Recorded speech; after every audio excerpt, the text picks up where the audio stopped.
Assalamualaikum viewers, myself Fahadrin, lecturer in chemistry. Like and share my videos and subscribe to my channel College Chemistry with Fahad. आज आप सीखेंगे surface tension. Surface tension liquid की एक property है। Actually ये surface के जो molecules हैं लिक्विड के, उनका फोर्स है जो डाउनवर्ड फोर्स लगता है। एक्चुअली ये force to the side molecules भी लगता है, मगर जो इसका रिजल्टेंट इफेक्ट होता है टू द डाउनवर्ड होता है। तो इसलिए हम कहते हैं the downward force exerted by the surface molecules of liquid is called surface tension. और इसका जो मैथमेटिकली हम इसको जब कहते हैं the force per unit length, या उसको हम डिफाइन करते हैं the energy per unit area is called surface tension. Surface tension it is a force per unit length और एनर्जी पर यूनिट एरिया, या इसको आप डिफाइन करेंगे the resultant pull of surface molecules. ये जो सरफेस के मॉलिक्यूल्स को खींचते हैं डाउनवर्ड की तरफ of liquid is called surface tension. Explanation के हवाले से इसको गामा से हम रिप्रेजेंट करते हैं इस सिंबल से। Actually they are the attractive forces in the liquid surface molecules and the resultant force is downward, जैसा कि मैंने पहले एक्सप्लेन किया।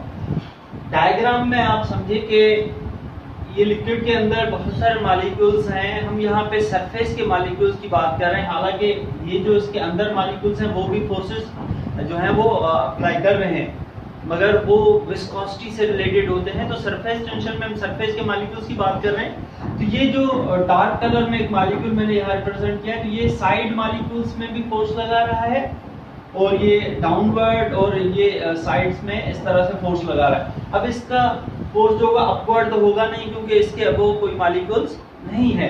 तो ओवरऑल जो इसका इफेक्ट पड़ेगा वो डाउनवर्ड की तरफ पड़ेगा। तो ये जो सरफेस के मॉलिक्यूल्स हैं वो ये वाले मॉलिक्यूल्स भी डाउनवर्ड फोर्स लगाते जाएंगे और साइड्स में भी, तो ओवरऑल इनका इफेक्ट डाउनवर्ड पड़ेगा। और इसकी वजह से इनकी जो एक प्रॉपर्टी क्रिएट होती है जिसे हम कहते हैं सरफेस टेंशन। So ये diagram intermolecular forces of surface molecules in liquid. Units इसके फोर्स पर यूनिट लेंथ है। फोर्स का यूनिट मुख्तलिफ यूनिट्स हैं। न्यूटन है फोर्स का यूनिट, डाइन्स है। यहाँ पे डाइन पर centimetre means force per unit length के हवाले से बताया गया है। एनर्जी का यूनिट जो है वो जूल भी है ऐसा यूनिट, मगर इसका यूनिट अर्ग भी है, अर्ग पर centimetre square means energy per unit area. Water की जो सरफेस टेंशन होती है वो ज्यादा होती है बाकी जो ऑर्गेनिक लिक्विड्स हैं उनकी निस्बत। फॉर एग्जांपल वाटर की सरफेस टेंशन 72.28 है, और C6H6 बेंजीन का फॉर्मूला है जिसकी सरफेस टेंशन 28.88 जो है डाइन पर सेंटीमीटर है। तो ये ऑर्गेनिक लिक्विड है C6H6 और H2O इनऑर्गेनिक है। तो वाटर के जो सरफेस टेंशन है वो ज्यादा है बाकी जो भी ऑर्गेनिक लिक्विड्स हैं। तो उसका रीजन एक्चुअली ये होता है कि वाटर के अंदर स्ट्रॉन्ग इंटरमॉलिक्यूलर फोर्सेस होते हैं जिनको हम हाइड्रोजन बॉन्डिंग कहते हैं। हाइड्रोजन बॉन्डिंग जो है वो फोर्सेस होते हैं हाइड्रोजन एटम और strong electronegative element like nitrogen, oxygen and fluorine. इनके दरमियान जो फोर्सेस क्रिएट होते हैं एक मॉलिक्यूल से दूसरे मॉलिक्यूल के दरमियान, वो हाइड्रोजन बॉन्डिंग होते हैं, जो कि chapter number 4 first year chemistry में केमिकल बॉन्डिंग में बताया गया है। सरफेस टेंशन का अगर कोई फॉलिंग ड्रॉप है, कोई भी लिक्विड है, जब वो फॉल होता है डाउनवर्ड तो उसका जो शेप हो जाता है वो स्फेरिकल हो जाता है, गोल हो जाता है। तो उसका रीजन भी सरफेस टेंशन है। एक्चुअली क्या होता है, जैसे ही यहाँ पे मैंने रिप्रेजेंट किया है एक ड्रॉप ऑफ लिक्विड को। अब इस ड्रॉप ऑफ लिक्विड के सराउंडिंग में जो भी है ये सरफेस हो गया इसका पूरा। अब ये सब सरफेस के जो मॉलिक्यूल्स हैं ये फोर्स लगा रहे हैं डाउनवर्ड। डाउनवर्ड का मकसद, अब यहाँ पे देखें कि इसका सरफेस ये है, तो इसका डाउनवर्ड ये नीचे नहीं होगा बल्कि टू द सेंटर। तो ये जो भी मॉलिक्यूल का एक ड्रॉप है तो उसके सराउंडिंग में सरफेस के मॉलिक्यूल्स होंगे। अब वो सब फोर्सेस जो लगाएंगे टू द सेंटर की तरफ फोर्स लगाएंगे, जिसकी वजह से क्या होगा कि उसका जो शेप है वो स्फेरिकल हो जाएगा। सब मॉलिक्यूल्स जो है वो टू द सेंटर की तरफ फोर्स लगाएंगे, जैसा कि मैंने यहाँ पे रिप्रेजेंट किया है। ये सर्कुलर फॉर्म में मैंने मॉलिक्यूल्स रिप्रेजेंट किए हैं और एरो रिप्रेजेंट कर रहे हैं कि वो फोर्स लगा रहे हैं टू द सेंटर। ये वर्डिंग में लिखा है surface tension reduce surface area of liquid. Surface tension की वजह से उस लिक्विड का जो सरफेस का एरिया है वो कम हो जाएगा, फैलेगा नहीं और भी क्लोज हो जाएगा, जिसकी वजह से so that the free falling drop is spherical, जिसकी वजह से जो फॉलिंग ड्रॉप होगा लिक्विड का वो स्फेरिकल हो जाएगा। अब हम डिस्कस करते हैं कैपिलरी एक्शन। कैपिलरी ट्यूब होता है, बहुत बारीक सा ट्यूब होता है ग्लास का, जिसको हम कैपिलरी ट्यूब कहते हैं। कैपिलरी ट्यूब जब भी हम लिक्विड के अंदर इंसर्ट करते हैं तो मोस्टली ये होता है कि लिक्विड उसके अंदर जो है वो राइज होता है, मगर लाजमी नहीं कि हमेशा वो राइज हो, वो फॉल भी हो सकता है। डिपेंड करता है कि उसके अंदर कौन से फोर्सेस जो हैं ज़्यादा स्ट्रॉन्ग हैं। अब लिक्विड के अंदर इंटरमॉलिक्यूलर फोर्सेस जो होते हैं वो दो किस्म के होते हैं, एक होते हैं कोहेसिव और दूसरे होते हैं एडहेसिव। इस पे डिस्कस करते हैं। Liquid general rise in capillary tube but it may fall, that depends upon the intermolecular forces. अब दो जो मेजर फोर्सेस हैं, कोहेसिव फोर्स और एडहेसिव फोर्स। कोहेसिव और एडहेसिव। कोहेसिव में क्या होगा कि मॉलिक्यूल जो है आपस में फोर्सेस जो लगाएंगे, लिक्विड के अंदर जो मॉलिक्यूल्स हैं वो आपस में फोर्सेस लगाएंगे, तो उनको हम कहेंगे cohesive forces. For example liquid water है और वाटर के मॉलिक्यूल्स आपस में फोर्सेस लगा रहे हैं तो वो कोहेसिव फोर्स हो गए। एडहेसिव मींस चिपकने वाले फोर्सेस। एडहेसिव फोर्सेस में क्या होगा कि लिक्विड के मॉलिक्यूल्स किसी और सरफेस से जो है वो वहां पे फोर्सेस लगाएंगे, attractive forces. The forces between liquid molecules and surface molecules are the adhesive force. The forces between same molecules like water to water molecules are called the cohesive forces. अब liquid के अंदर ये दोनों forces होते हैं, cohesive भी होते हैं और एडहेसिव भी होते हैं। अब अगर लिक्विड के अंदर जो एडहेसिव फोर्सेस हैं वो स्ट्रॉन्गर हों देन कोहेसिव फोर्सेस, तो उसके अंदर क्या होगा कि कैपिलरी ट्यूब के अंदर लिक्विड जो है वो राइज होगा। जब भी एडहेसिव फोर्स, चिपकने वाले फोर्सेस ज्यादा होंगे तो जैसे ही हम उस लिक्विड के अंदर कैपिलरी ट्यूब डालेंगे तो उसके अंदर लिक्विड जो है वो राइज होगा। और अगर लिक्विड के अंदर जो कोहेसिव फोर्स है वो ज्यादा स्ट्रॉन्गर होंगे, एडहेसिव भी होंगे उसके अंदर मगर कोहेसिव डोमिनेंट होंगे एडहेसिव पे, तो जब कोहेसिव आपस में ज्यादा स्ट्रॉन्ग होंगे तो वो कैपिलरी ट्यूब के अंदर राइज नहीं होंगे बल्कि फॉल होंगे। आइए देखते हैं। If adhesive forces greater than की सिंबल है cohesive forces then liquid rise in capillary tube। अगर adhesive force ज्यादा होंगे तो liquid rise होगा। if cohesive forces are greater than adhesive forces then liquid will fall। तो मकसद ये हुआ कि adhesive force stronger होंगे तो rise होगा और cohesive forces stronger होंगे तो fall होगा liquid in the capillary tube। यहाँ पे मैंने ये examples यहाँ पे represent किए हैं। एग्जाम्पल, दो कंटेनर हैं, एक कंटेनर के अंदर जो है वाटर है और दूसरे कंटेनर के अंदर जो है वो मरकरी है। तो जैसे ही वाटर है, वाटर के अंदर एडहेसिव फोर्सेस जो है वो स्ट्रॉन्गर हैं, तो इसके अंदर जैसे ही हम कैपिलरी ट्यूब इन करेंगे तो आप देखेंगे कि ये डार्क जो मैंने सरफेस यहाँ पे लिखा है थोड़ा पार्ट, तो इसका मतलब ये लिक्विड जो है इसके अंदर राइज हो रहा है अपवर्ड। और मरकरी के अंदर जैसे हम डिप करेंगे तो मरकरी के अंदर कोहेसिव फोर्स स्ट्रॉन्गर है, तो उसके अंदर जो है ये जो कैपिलरी ट्यूब का लिक्विड है वो मजीद इस मरकरी की लेवल से भी डाउनवर्ड चला जाएगा। अगेन अब इसके जो टेम्परेचर के इफेक्ट पे बात करते हैं।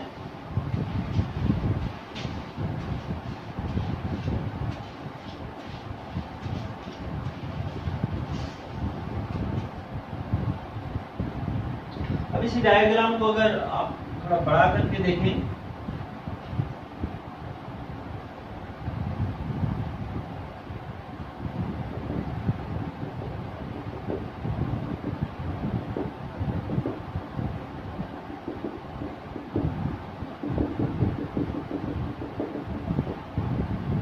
इसके अंदर H2O वाटर, इसके अंदर Hg जिसको हम कहते हैं मरकरी।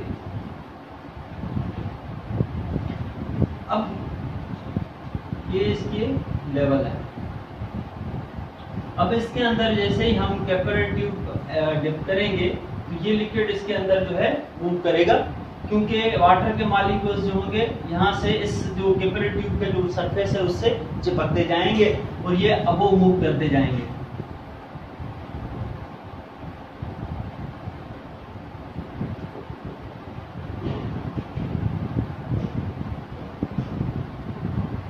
तो इस तरह से आप देखें कि इसका जो कर्व बन रहा है वो इस तरह से बन रहा है लाइक अ स्माइलिंग फेस, तो इसको हम कहते हैं मेनिस्कस।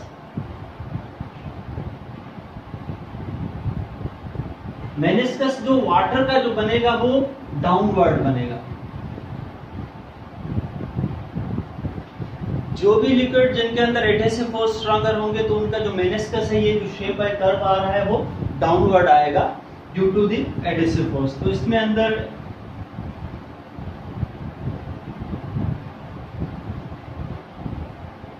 Are stronger.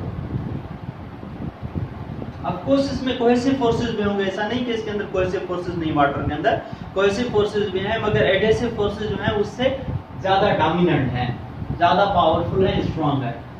अब मरकरी के अंदर अगर हम कैपिलरी ट्यूब डिप करें तो मरकरी के अंदर जो है वो कैपिलरी ट्यूब जो है वो जो लिक्विड की लेयर है वो मजीद डाउनवर्ड चली जाएगी। ये इस लिक्विड की सरफेस है मरकरी की, Hg की। तो अब आप देखेंगे इसमें डाउनवर्ड ये मूव कर गया है कैपिलरी ट्यूब के अंदर जो लिक्विड है, और इसका जो मेनिस्कस है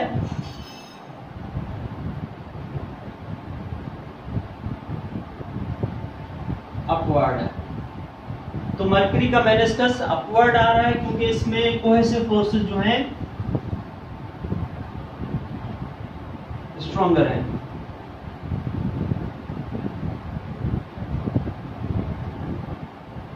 इसके अंदर कोहेसिव फोर्सेस स्ट्रॉन्गर, इसके अंदर एडहेसिव फोर्सेस स्ट्रॉन्गर, जिसकी वजह से इसका मेनिस्कस डाउनवर्ड होगा और मरकरी का मेनिस्कस अपवर्ड होगा। कभी भी हम ये नहीं कह सकते कि कैपिलरी ट्यूब के अंदर लिक्विड हमेशा राइज होता है, तो ये फॉल भी हो सकता है, मगर जनरली हम जो भी सॉल्यूशंस बनाते हैं, जो भी लिक्विड्स लेते हैं, मोस्टली जो है उनकी प्रॉपर्टी इस तरह की आती है। और वाटर में हम सॉल्यूशंस बनाते हैं मोस्टली, तो उनका मेनिस्कस जो आता है वो डाउनवर्ड आता है और उसके अंदर कैपिलरी ट्यूब के अंदर जो लिक्विड है वो राइज होता है। अब फॉलिंग ड्रॉप ऑफ लिक्विड के हवाले से भी एक बड़ी इमेज में थोड़ा एक्सप्लेन कर दूं।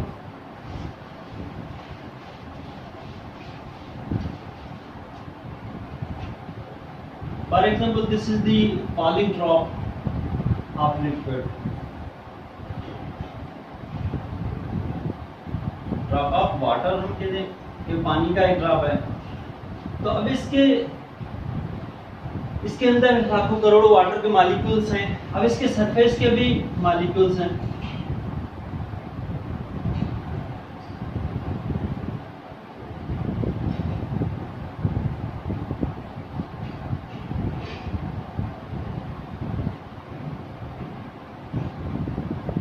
अब ये वाटर के जो मॉलिक्यूल्स हैं, ये पूरे मैंने सरफेस के मॉलिक्यूल्स रिप्रेजेंट किए, हालांकि इसके सेंटर में भी वाटर के मॉलिक्यूल्स मौजूद हैं। अब इसका जो फोर्स लगेगा सरफेस का, ये डाउनवर्ड इसका ये होगा, इसका डाउनवर्ड या टू द सेंटर ये हो गया, क्योंकि इधर जो वाटर के मॉलिक्यूल्स बाहर नहीं है, इसका सेंटर ये हो जाएगा, इसका सेंटर ये हो जाएगा। इसी तरह से ये सब मॉलिक्यूल्स जो है फोर्स लगाएंगे टू द सेंटर, तो इससे इसका जो सरफेस एरिया है वो कम हो जाएगा और इसकी जो शेप है वाटर ड्रॉप की या किसी भी लिक्विड ड्रॉप की वो स्फेरिकल हो जाएगी।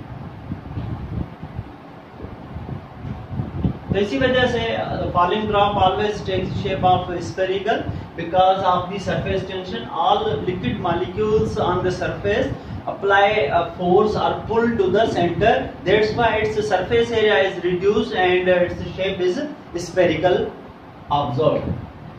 Now the little part of this surface tension, the effect of temperature.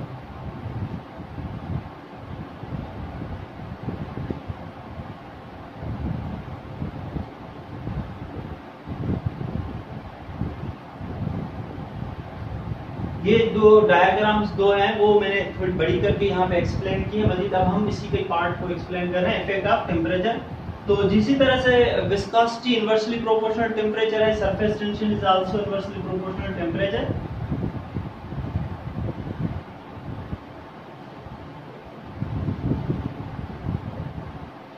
One over temperature.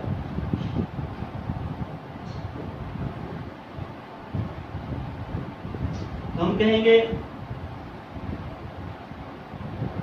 Surface tension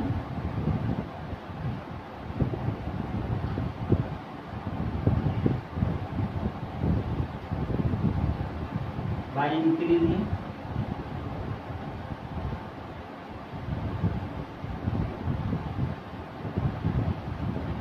कि सरफेस टेंशन जो है वो टेम्परेचर से उल्टी निस्बत रखती है। जैसे ही हम टेम्परेचर बढ़ाएंगे तो सरफेस टेंशन जो है वो कम होती जाएगी, और टेम्परेचर कम करेंगे तो सरफेस टेंशन ऑफ लिक्विड जो है वो बढ़ती जाएगी। यहीं पे ये टॉपिक खत्म होता है। आई होप सो आपको मेरा लेक्चर पसंद आया होगा। मेरे वीडियोस को ज़्यादा से ज़्यादा शेयर करें, मेरे चैनल को सब्सक्राइब करें। अल्लाह हाफ़िज़।